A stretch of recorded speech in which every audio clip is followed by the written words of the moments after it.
Sağlam bir fırtına geliyor. Meyve ağaçlarının üstüne çiçek bırakmadı. Şu uçanları görüyorsunuzdur.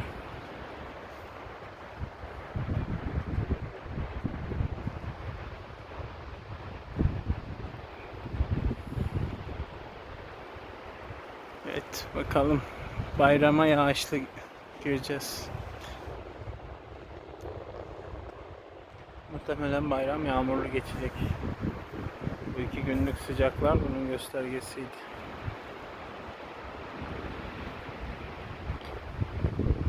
Gök gürültüsü mükemmel.